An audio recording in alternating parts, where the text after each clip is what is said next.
Hello guys, hello साथियों, मित्रों, आप सबको नमस्कार। देखिए, यह है बोर्ड 2024 के लिए हम आपको अनसॉल्ड पेपर कराते हैं। जो ये पेपर जो है, कुछ क्वेश्चन इसमें से इम्पोर्टेंट होते हैं जो आने वाली परीक्षाओं के लिए बड़े मोस्ट इम्पोर्टेंट हैं। आप ध्यान से वीडियो को देखें, क्वेश्चनों को समझें और अपनी तैयारी अच्छे से करें। देखो, पहला खंड जो है वो 20 अंक का होता है, 20 नंबर का होता है। उसमें 20 MCQ आते हैं। वो आपके लिए बहुत ज़रूरी है क्योंकि ये 20 नंबर आपके लिए बड़े आसानी से प्राप्त किए जा सकते हैं। आप उन्हें बड़ी आसानी से तैयार कर सकते हैं। आओ चलो शुरू करते हैं। तो आज का क्वेश्चन जो है हमारा है वो खंड ए, यानी कि जो 20 नंबर का प्रश्न है वो आज हम आपको तैयार कराते हैं। देखो, क्वेश्चन दिया हुआ है नंबर 1। x⁴ बराबर 0। इसे हम हल करके जो है x के मान बताने हैं। ऑप्शन दिए हुए हैं 1/12, ±1/12, 1/6 और 0। ये ऑप्शन दिए हुए हैं। आप देखो, क्वेश्चन को डायरेक्ट आंसर निकाल सकते हैं, लेकिन थोड़ी सी प्रैक्टिस आपके लिए बहुत ज़रूरी है। देखो, जैसे दिया हुआ है x⁴ -144, इसे हम लिख सकते हैं क्या, x⁴ बराबर इसको लिख सकते हैं 1/144। अब 1/144 को हम लिख सकते हैं 1/12 और इसकी घात 2। तो x⁴ बराबर हम लिख सकते हैं क्या, 1/12 और इसकी घात 2। अब देखो, दो घात द्विघात का बन गया। अब दो घात से दो घात हटाएंगे तो हमें एक चिन्ह प्लस का लगाना पड़ेगा, एक चिन्ह माइनस का लगाना पड़ेगा। तो हमारे पास आ गया ±1/12। अब देखो, प्लस माइनस यानी कि हमारा ऑप्शन नंबर बी सही हो गया। तो ऐसे आपको प्रश्नों को हल करके उनका ऑप्शन छांटना है। ये हमारा था क्वेश्चन नंबर 1। अब देखिए, अब चलता है हमारा क्वेश्चन नंबर 2। क्वेश्चन नंबर 2 में दिया हुआ है, बिंदु है हमारे पास 15 और 12। ये दो बिंदु दिए हुए हैं। तो हमने जो है कि एक्स अक्ष से दूरी बतानी है। इसमें ऑप्शन दिए हुए हैं आपके पास। ए ऑप्शन दिया हुआ है 15, बी ऑप्शन दिया हुआ है 13, सी दिया हुआ है 12 और डी ऑप्शन दिया हुआ है 0। तो हमने इसमें जो है ऑप्शन बताने हैं कि हमारा कौन सा ऑप्शन सही है। अब देखो, इसमें आपको ध्यान रखना, उसने पूछी एक्स अक्ष से दूरी। अब इसमें ये चीज ध्यान रखनी है, अगर एक्स अक्ष से पूछेगा, एक्स अक्ष से वो पूछेगा तो आपने वाई का मान लिखना, वाई बराबर लिखना है। अगर वो वाई एक्स से पूछेगा तो आपने एक्स का मान लिखना है। बस ये ध्यान रखना, अगर एक्स एक्स से पूछेगा तो वाई का मान लिखना, और वाई एक्स से पूछेगा एक्स का मान लिखना है। तो पहला मान आपका एक्स का है, दूसरा मान आपका वाई का है। तो बिल्कुल डायरेक्ट, एकदम से डायरेक्ट कर सकते हैं। देखो, एक्स एक्स से दूरी का मतलब वाई का मान लिखना हमने 12, तो ऑप्शन नंबर हमारा सी सही हो गया। तो ऐसे हमने प्रश्न को हल करना है। अब देखो, अगर मान लो यहाँ से बिंदु दिया हुआ नहीं है, वो डायरेक्ट एक्स एक्स से वाई एक्स से पूछ रहा है, तो एक्स एक्स से डायरेक्ट पूछता है तो फिर वाई का मान आप रखना 0। वाई एक्स पे एक्स का मान 0 रखना कब, जब अगर कोई बिंदु दिया हुआ नहीं है, तब ये रखना है। क्वेश्चन नंबर चलता है हमारा 3। तो क्वेश्चन नंबर 3 में दिया हुआ है, मैं से दिया हुआ है आपके पास बराबर है 3। एक संख्या ए मान लो बराबर है 15, दूसरी संख्या बी मान लो बराबर है 12। यानी कि इन दोनों संख्याओं का मैं से 3 है। तो हमें जो है क्या निकालना है, दोनों संख्याओं का लय से ज्ञात करना है। तो लय से बताना है। ऑप्शन दिए हुए देखो, ए ऑप्शन दिया हुआ है आपके पास 30, बी ऑप्शन दिया हुआ है 60 और सी दिया हुआ है 12 और डी ऑप्शन दिया हुआ है 45। तो हमने इसमें से छांट के लिखना है कि कौन सा हमारा सही है। अब देखो, एक संख्या ए है, दूसरी संख्या बी है, इसका फार्मूला है डायरेक्ट। फार्मूला आपका ये है कि मैं से, इसको एचसीएफ बोलते हैं, और गुणा लय से एलसीएम बराबर एक संख्या और गुणा दूसरी संख्या। ये सूत्र है। तो मैं से हमारे पास है 3, गुणा लय से एलसीएम हमें निकालना है। एक संख्या हमारे पास है 15, दूसरी संख्या हमारे पास है 12। तो एलसीएम निकालना है, तो एलसीएम हो गया 15 गुणा 12 और बटे 3। 3 तक काट दो, 3 चौक 12, 15 चौका 60 आ गया हमारा। तो 60 देखो, 60 हमारा ऑप्शन नंबर बी में है। तो इसमें जो है ऑप्शन नंबर बी हमारा सही हो गया। ये है क्वेश्चन नंबर 4। इसमें दिया है यदि किसी घटना के नए घटने की प्रायिकता, किसी घटना के नए घटने की प्रायिकता पीई, यानी कि नए घटने की प्रायिकता ऊपर बार लगा दो, बराबर दिया हुआ है 1/3। तो हमने उस घटना के घटने की प्रायिकता, यानी कि घटने की प्रायिकता हमें निकालना है, पीई हमें निकालना है। ऑप्शन दिए हुए आपके पास, ए ऑप्शन दिया हुआ है 0, बी दिया हुआ है 1, सी दिया हुआ है 2/3 और डी दिया हुआ है आपका 3/2। तो इस प्रश्न में दिया हुआ है आपके पास कि नए घटने की प्रायिकता 1/3 है। तो हमने घटने की प्रायिकता बतानी कितनी है। ऑप्शन आपके पास ही दिया हुआ है। अब देखो घटने की प्रायिकता दी हुई है या नए घटने की प्रायिकता दी हुई है, जो भी आपके पास दिया हुआ है, दूसरी प्रायिकता आपको निकालनी, या नए घटने की है तो घटने की निकालनी, और यदि घटने की दी हुई है नए घटने की निकालनी, तो आप एक में से घटा लो, 1 - 1/3। तो 3 का 3, 3 में 1 गया 2/3, तो ये बच गया आपका 2/3। तो तो इस तरीके से ऑप्शन आपका कौन सा हो गया, 2/3 का ऑप्शन नंबर सी आपका सही हो गया। तो ऐसे आपने इसको हल करना है। अब देखिए क्वेश्चन नंबर आपके पास सामने आता है 5। क्वेश्चन नंबर 5 दिया हुआ है पी एक्स बराबर x⁻³ प्लस x⁻2 -3x⁻2 और -9। तो हमने इसमें मान निकालना है। पी का मान दिया हुआ है p-2 रखना है, यानी कि x की जगह माइनस का 2 रखना है। ऑप्शन हमारे पास दिए हुए हैं। पहला ऑप्शन है ए बराबर दिया हुआ है -25 और बी बराबर दिया हुआ है 25 और सी बराबर दिया हुआ है 20 और डी बराबर दिया हुआ है 22। ये दिया हुआ है। ये 4 ऑप्शन हमारे पास दिए हुए हैं। अब देखो पी का मान -2 रखना है हमने। पी का मान -2 रखो इसमें। तो जहाँ सी एक्स है उसकी जगह बस -2 रख दो। देखो पहला पक्के पास है -2, इसी घात 3 हो गया, प्लस -2 इसी घात 2 हो गया, -3 गुणा -2 इसकी घात 2 हो गया और -9 हो गया। अब देखो 2 घात 3 का मतलब है 2 दूनी 4 दूनी 8, इनके 3 बार खोलना है, तो ये हो गया -8 प्लस 2 घात 2 का मतलब हो गया 2 दूनी 4 प्लस का 4 हो गया। देखो 2 बार गुणा करेंगे तो माइनस माइनस प्लस हो गया, 3 बार गुणा करेंगे तो माइनस माइनस प्लस, फिर एक माइनस आपकी बच गई। अगर देखो -2 की घात 2, 2 दूनी पहले से खोल लो 2 दूनी 4, 4 की 3 तक गुणा करेंगे 4 तिया 12 आपका माइनस का हो गया, माइनस का आपका 9 हो गया। अब देखो इसमें ही हो गया आपके पास, देखो -8 -12 -9 और प्लस का है 4, तो माइनस के जोड़ लो, 12 और 8 20, 20 और 9 29, 29 आपका माइनस का हो गया और 4 आपका प्लस का हो गया।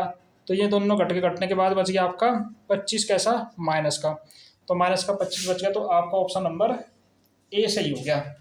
तो ऐसे आपको ऑप्शनों को हल करना है। अब देखिए क्वेश्चन नंबर 6। क्वेश्चन नंबर 6 दिया हुआ है एक गोले का आयतन, यानी कि आयतन होता है वॉल्यूम, ये दिया हुआ है आपके पास 36 पाई। तो हमें बतानी है इसकी त्रिज्या आर बतानी है। तो आर के लिए ऑप्शन दिए हुए आपके पास। पहला ऑप्शन ए दिया हुआ है 5 सेमी, दूसरा बी बराबर दिया हुआ है 4 सेमी और तीसरा सी बराबर दिया हुआ है 8 सेमी और डी ऑप्शन दिया हुआ है 3 सेमी। तो ये हो गया। तो देखो कौन सा सही आता है, ये दिया हुआ इसका वॉल्यूम और ये है आपके पास गोला। अब देखो गोले का आयतन, वॉल्यूम का मतलब होता है आयतन, कितना होता है गोले का आयतन, गोले का आयतन होता है 4/3 पाई आर की घात 3 ही होता है, बराबर ये हो गया 36 पाई। तो देखो पाई से पाई कैंसिल, तो आर की 3 बराबर आ गया 36। अब ये 3 है, ये ऊपर चल जाएगा गुना 3/9, आप 4 आपका नीचे आ गए हो, 4 से कट गया, 4 9 36, 9 तिया 27। देखो आर की 3 आ गया, तो आर की 3 बराबर हो गया 27 लिख सकते हैं हम 3 की पावर 3, यानी कि आर बराबर जो है आपका 3 आ गया। तो देखो ऑप्शन नंबर आपका डी सही हो गया। तो ऐसे हल करना है। सूत्र अपने याद करें। सूत्रों के लिए जो है हमने पूरी की पूरी वीडियो बना रखी। पूरी वीडियो में जो है कंप्लीटेड फार्मूले हैं केवल। अब देखिए क्वेश्चन नंबर 7 दिया हुआ है हमारे पास। समांतर श्रेणी में √3 और 2 √3 और जी 3 √3 या समांतर श्रेणी दी हुई है, डॉट डॉट इस तरीके दिया हुआ है। तो इसका इसने डी पूछा क्या होगा, सार्वंतर पूछा क्या होगा। तो सार्वंतर में ऑप्शन दिए आपके पास। ए ऑप्शन दिया हुआ है -√3, बी ऑप्शन दिया हुआ है आपके पास √3 और सी ऑप्शन दिया हुआ है 3 √3 और डी दिया हुआ है 0। ये दिए हुए हैं आपके पास। अब देखो इसमें से कौन सा ऑप्शन से आता है। तो सर्वांतर निकालते हैं। सर्वांतर डी जो होता है वो दूसरे पद में से पहला पद घटा का आता है। दूसरा पद आपके पास 2 √3 और -√2। पहला पद ये है, सॉरी ये 2 नहीं 3 ही है ये भी। तो ये हो गया 2 √3 और -√3, यानी कि 2 में से 1 घट गया। 2 में से 1 घटने के बाद में आपके पास 1 बच गया, √3 बच गया। तो √3 बच रहा, तो ऑप्शन नंबर आपका बी सही हो गया। तो ऐसे आपने इनको हल करना है। ये है क्वेश्चन नंबर 7। अब चलता है क्वेश्चन नंबर देखो 8। 8 में दिया हुआ है 2 त्रिभुज आपके पास, त्रिभुज ABC और त्रिभुज PQR। इसमें दिया हुआ है आपके पास AB बटा QR बराबर BC बटा PR बराबर CA और बटा दिया हुआ है PQ। ये दिया हुआ है। तब हमें बताना कि त्रिभुज हमारा कैसा होगा। ये कंडीशन हमारी दी हुई है। तो देखो इसमें 4 ऑप्शन दिए हमारे पास। तो चारों ऑप्शन में जो है, तो अगर ये कंडीशन दी हुई है तो त्रिभुज आपके समरूप होंगे। तो बस मैं केवल ऑप्शन लिख रहा है, कौन सा ऑप्शन सी है। तो इसका ऑप्शन नंबर सी है। देखो ए में लिखा हुआ है, चलो पूरा लिख देता हूँ। ए में लिखा हुआ है त्रिभुज PQR और निशान है समरूप का त्रिभुज CAB। बी में लिखा हुआ है त्रिभुज CAB समरूप त्रिभुज PQR और सी में लिखा हुआ है त्रिभुज PQR समरूप त्रिभुज ABC और डी में लिखा हुआ है त्रिभुज BCA और समरूप त्रिभुज PQR। देखो इसमें जो है जो भुजाओं का अनुपात है उसके हिसाब से हमें त्रिभुज छांटना है। AB बटा QR, BC बटा PR और CA बटा PQ। तो CA बटा PQ है हमारे पास। तो CA बटा PQ यानी कि पहली भुजा हमारी होगी CA बटा PQ। इसका PQ है पहली भुजा, इसका CA है। तो इसलिए ऑप्शन नंबर हमारा इसमें जो है बी हो गया, त्रिभुज CAB बराबर त्रिभुज PQR। क्योंकि आप ऐसे त्रिभुज बना सकते हैं। ये तो हो गया आपके पास ABC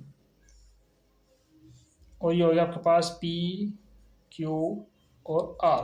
तो ये हो गया AB बटा देखो QR। ये दिया हुआ है AB बटा QR, यानी कि AB के बटे में QR है। BC बटा PR यानी कि ये हो गया, और CA बटा हो गया आपका PQ। तो इसलिए देखो उल्टी साइड का यानी कि ये इसका अनुपात नहीं दिया हुआ है, इसका इसके साथ अनुपात दिया हुआ है।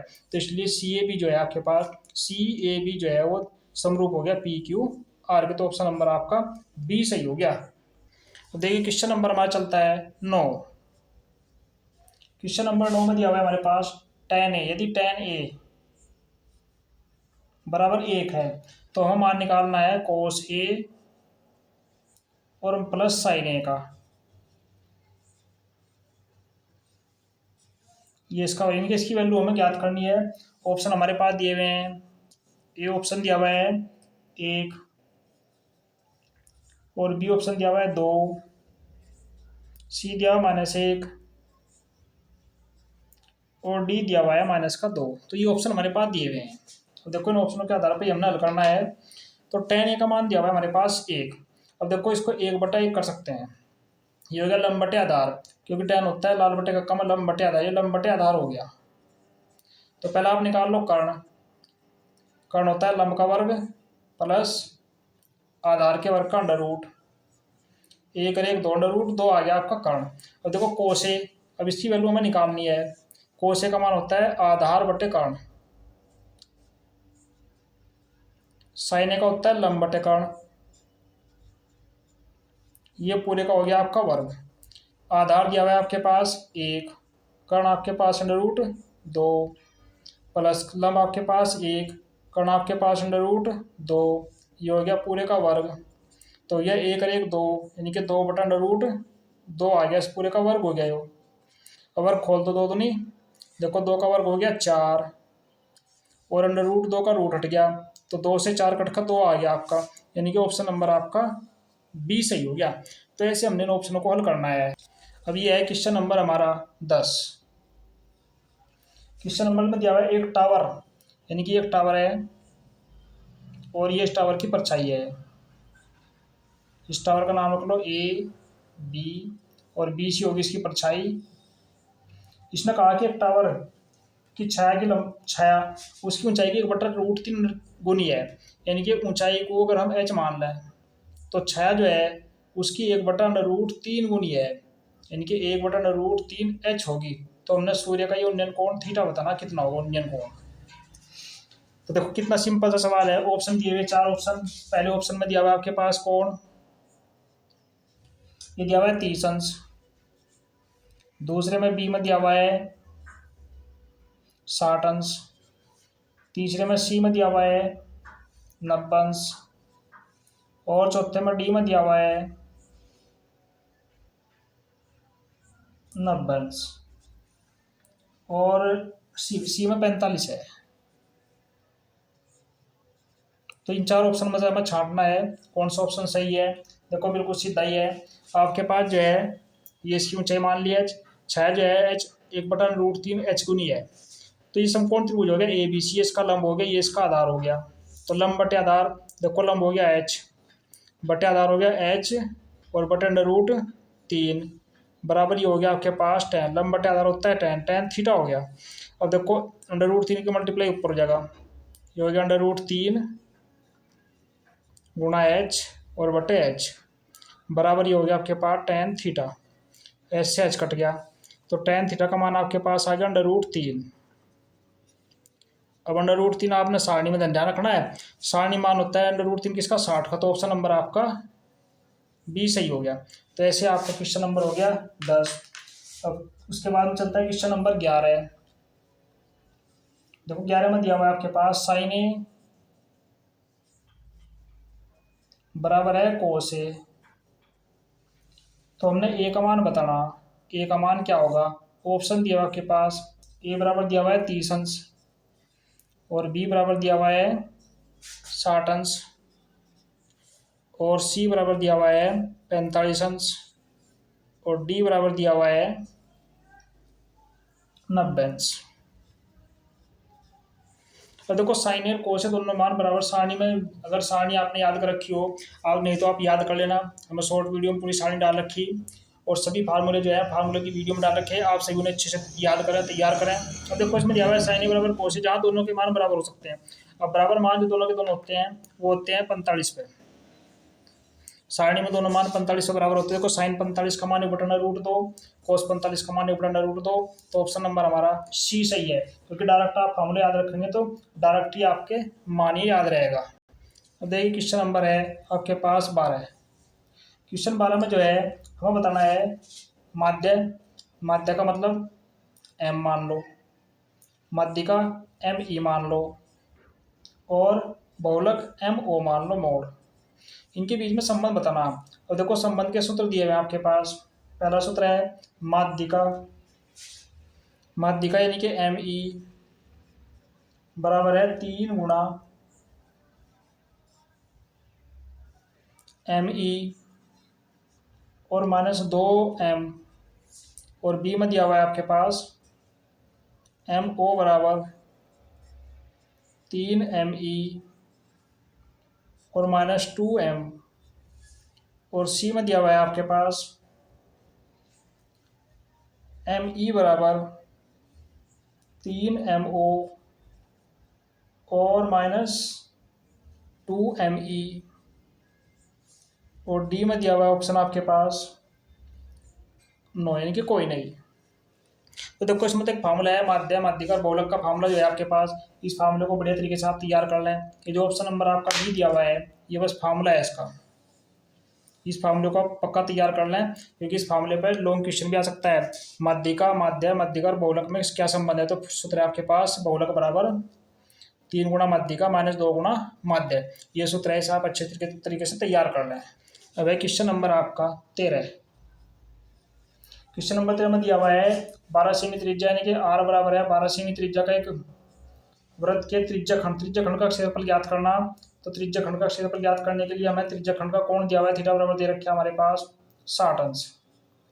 तो त्रिज्या खंड का एरिया हमें ज्ञात करना, तो ऑप्शन दिया हमारे पास, पहला ऑप्शन है ए बराबर 20 पाई सेमी, और दूसरा ऑप्शन है बी बराबर 24 पाई सेमी, और तीसरा ऑप्शन सी बराबर दिया हुआ है 30 पाई सेमी, और डी ऑप्शन दिया हुआ है 18 पाई सेमी। सबके सामने सेमी लिखा हुआ है। तो हमें बताना है त्रिज्या खंड का क्षेत्रफल। देखो त्रिज्या खंड के एरिया का फार्मूला है, सीधा है फार्मूला आपके पास, याद रखना पाई r² थीटा और बटे 360। ये त्रिज्या खंड का क्षेत्रफल का फार्मूला है, यहाँ मान रख दो। पाई का मान पाई में ही है, गुणा आर का मान है 12, 2 बार लिख लो 12, और गुणा थीटा का मान है 60 अंश, और बटे 360।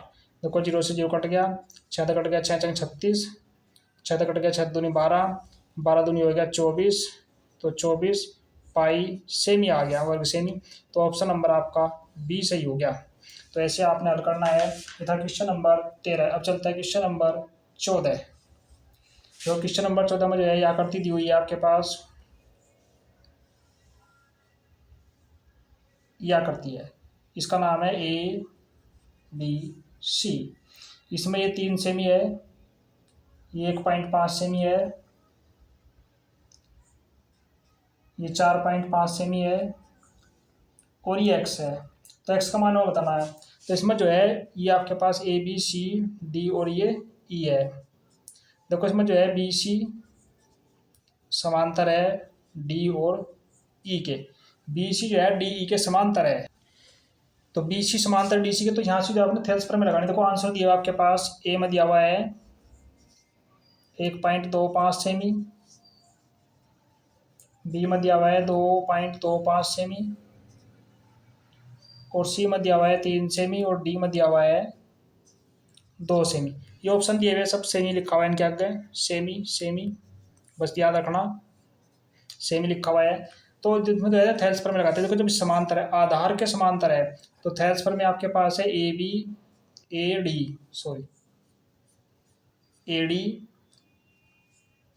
बटा DB बराबर है AE और बटा EC। यहाँ सब की वैल्यू रखो, देखो 3/1.5 बराबर 4.5 बटे x, ये मान हो गया। और देखो 3 से काट लो, 3 पंजे 15, 0.5 आ गया। अब क्रॉस मल्टीप्लाई करेंगे तो x बराबर 0.5 की 5 से करेंगे, पंजे पंजे 25, 5 चौक 20 और 2 22, 2 के बाद आपका पॉइंट लग गया, तो 2.25 आ गया, यानी कि ऑप्शन नंबर आपका बी सही हो गया। क्योंकि आपने फार्मूला में डायरेक्ट मान रखकर अब कॉपी में करके देख लो, क्योंकि आपके ऑप्शन गलत ना हो। बस ये ऑप्शन नंबर आपका सी हो गया, बी हो गया सही। अब है क्वेश्चन नंबर 15। देखो क्वेश्चन नंबर 15 में जो है ये ग्राफ दिया हुआ है, और इसमें जो है इस तरीके से ये लाइन आपको काट रही। तो इसमें शून्यकों की संख्या बतानी है हमने कितनी है, किसके शून्य कितने हैं। ठीक है, देखो इसमें जो है आपके पास ऑप्शन दिया हुआ है, ए में दिया हुआ है 2, और बी में दिया हुआ है 3, और सी में दिया हुआ है 4, और डी में दिया हुआ है 1। तो देखो ये एक्स अक्ष है, एक्स अक्ष को ये लाइन जहाँ पर काटती है 1 2 3 जगह काट रही, तो इसका मतलब है इसके शून्य 3 हो गए, तो ऑप्शन नंबर आपका बी सही हो गया। ऐसे क्वेश्चन को बहुत डायरेक्ट तरीके से कर देते हैं। क्वेश्चन नंबर 16 में दिया हुआ है निम्नलिखित में से अपरिमेय इनकी संख्या दे रखी हमारे पास। देखो ए दिया हुआ है 2, बी दिया हुआ है √25 और सी दिया हमारे पास √49 और डी दिया हमारे पास 7 माइनस √7। हमने जो है इनमें से एक अपरिमेय संख्या बतानी है। तो देखो अपरिमेय संख्या में अंडर रूट लगा हुआ है। 49 का 7,000, 25 का 5,000, 2 आपकी पूरी संख्या, सब पूरी पूरी संख्या है। केवल यही ऑप्शन बचता है आपके पास, तो ये आपके पास एक अपरिमेय संख्या होगी। अब चलता है क्वेश्चन नंबर 17। क्वेश्चन नंबर 17 में दिया हुआ है एक ठोस की विमाएं दे रखी 4 गुणा 5 और गुणा 12 सेमी। तो हमें निकालना है इसका वॉल्यूम। तो देखो ठोस की जो विमा है आपकी लंबाई, चौड़ाई और ऊंचाई होगी। तो वॉल्यूम का सूत्र सीधा ही है आपके पास L गुणा बी और गुणा H। इस फॉर्मूले से निकाल लेंगे। ऑप्शन हमारे पास दिए हुए हैं। देखो ए ऑप्शन दिया हुआ है 135 और बी दिया हुआ है 136, नहीं सॉरी 240। ए दिया हुआ है 240 और बी दिया हुआ है 120 और सी ऑप्शन दिया हुआ है हमारे पास 80 और डी दिया हुआ है 250। अब देखो कौन सा ऑप्शन आता है। तीनों को यहाँ रख दो मान, इसमें मल्टीप्लाई हो जाएगी तीनों की, यानी कि 4 हो गया 4 गुणा 5 और गुणा 12। तो 5 चौक 20, 12 दूनी 24, 240 आ गया। तो इसका मतलब ऑप्शन नंबर आपका ए हो गया, क्योंकि वॉल्यूम जो होता है सिद्ध होता है लंबाई गुणा चौड़ाई गुणा ऊंचाई। प्रश्न नंबर आपका 18 है। देखो 18 में दिया हुआ है माध्यक यानी कि ME दिया हुआ है 137 और माध्य दिया हुआ है यानी कि M ये दिया हुआ है 137 और 0.05। तो हमें जो है बहुलक MO निकालना है। और देखो अभी थोड़ी देर पहले हमने फार्मूला लिखा था बहुलक का फार्मूला क्या आता है, MO बराबर याद रखना 3 और गुणा ME और -2 गुणा M, ये सूत्र है इसका। और ऑप्शन हमारे पास दिए हुए हैं। देखो ए ऑप्शन दिया हुआ है 135 और बी दिया हुआ है 136 और जी सी दिया हुआ है 136.9 और जी डी दिया हुआ है 137। और देखो यहाँ सूत्र मान रख लो, डायरेक्ट आपके आंसर निकल जाएंगे। 3 और गुणा एम आपके पास 137 -2 गुणा ये आपके पास 137.05 गुणा कर लो। देखो 3 से 21, 3 3 और 2 11, 3 का 3 1 4 -2 5 10, 1.2 से 14, 2 3 4 1 7, 2 1 2 घटा दो। देखो 0 की 0 आ गई, 9 में 1 गया 8, नहीं 10 में से 1 गया, सॉरी 10 में 1 गया, 9 बच गया आपका। क्योंकि आपको नहीं जो है ना ऐसे घटाने हैं। तो घटाने का मैं सीधा बता रहा आपको, ऐसे घटा लो 411 पॉइंट देकर 0 0 बढ़ा लो आगे, वही हो गया 274.10 हो गया 10 0 10 में 1 गया 9 पॉइंट, यहाँ बच गया 0, 10 में 4 गया 6, यहाँ 10 बच गया, 10 में 7 गया 3 और 3 में 2 गया 136.9। तो 136.9 यानी कि ऑप्शन नंबर आपका सी सही हो गया। तो ऐसे इस तरीके से आपने फॉर्मूलों को बढ़िया तरीके से याद रखना। देखिए यह क्वेश्चन नंबर हमारा 19, इसमें दिया हुआ है पद और बारंबारता दी हुई है। तो हमें जो है इसका बतानी है मध्यिका, इनके माध्यक कह लो, मध्यिका कह लो, तो माध्यक बताना हमने। तो माध्यक ज्ञात करने के लिए सबसे पहले निकालेंगे हम इसका CF यानी कि संचयी बारंबारता। संचय बारंबारता का जो होता है, इससे पहला पद 4 है, 8 4 हो गया आपका 12, 12 12 हो गया आपका 24, 24 से 10 हो गया 34, 34 से 17 हो गया आपका 51। यानी कि आपके पास जो n जो आ गया वो 51 आ गया। ऑप्शन दिएगा आपके पास ही, तो n बराबर 51 आ गया। अब देखो यहाँ से जो आपके पास वर्ग अंतराल नहीं है, वर्ग अंतराल होता तो आपका फार्मूला L वाला लगता, कोई और दूसरा फार्मूला लगता, लेकिन डायरेक्ट यहाँ से पद दिएगा आपके पास। तो n बराबर 51 को देखना हमने समय या विषम है। तो यह संख्या जो है, यह संख्या आपके पास विषम है। तो जब विषम है तो मध्यिका का फार्मूला है n+1 बटे 2वां पद। वैसे डायरेक्ट फॉर्मूला होता है n का मान 51 प्लस 1/2, ये हो गया 52/2 बराबर ये आएगा 2 दूनी 4, 2 छक्की 12, 26। यानी कि 26वें पद का मान आ गया। अब 26वां पद जो है आपके पास, हमें देखना है 26वां पद हमारा किसके पास संचयी बारंबारता इसके पास में हो और इससे बड़ी हो। तो इसके पास में और इससे बड़ी संचयी बारंबारता जो है हमारे पास वो कौन से समूह में आ गई, वो 34 में आ गई। 34 से बड़ा है, इसके पास का है, तो इसलिए इसका जो माध्यक है वो इसके सामने का पद हो गया आपके पास ये 55। तो माध्यक इसका 55 है, इसलिए ऑप्शन नंबर इसका हमारा ए सही हो गया।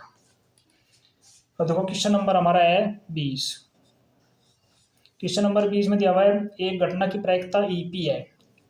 घटना की प्रायिकता पी है, इसकी पूरक घटना की प्रायिकता बतानी हमने पूरक,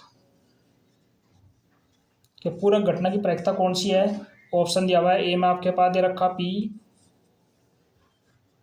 बी में दे रखा 1 - पी, और सी में दिया हुआ है p-1, और डी में दिया हुआ है आपके पास 0। ये 4 ऑप्शन दिए हुए हैं। अब देखो इसमें बताना है हमने पूरक घटना की प्रायिकता। अब क्या होता है पूरक घटना की प्रायिकता, पूरक की प्लस प्रायिकता जो आपके पास दी हुई है, पूरक घटना की प्रायिकता और प्लस प्रायिकता, यानी कि हमारे पास है पीई और प्लस पीई माइनस बराबर 1 होता है। तो ये 2 दिए हुए हमें निकालना है पूरक घटना की प्रायिकता। तो पीई डैश बराबर हो जाएगा 1 - पीई, यानी कि 1 - पीई हो गया। तो 1 - पी में हमारा ऑप्शन नंबर बी सही हो गया। तो ऐसे आपने क्वेश्चन को हल करना। देखो ये थे हमारे पास 20 क्वेश्चन 20 नंबर के इस मॉडल पेपर का। ये था हमारा खंड क। अब अगले नेक्स्ट वीडियो में चलता हमारा खंड ख। उसमें जो है बाकी यानी कि 50 नंबर के क्वेश्चन होते हैं, वो सभी क्वेश्चन उसके अंतर्गत आएंगे। आप सही वीडियो को ध्यान से देखकर लाइक करें, शेयर करें। धन्यवाद, जय हिंद।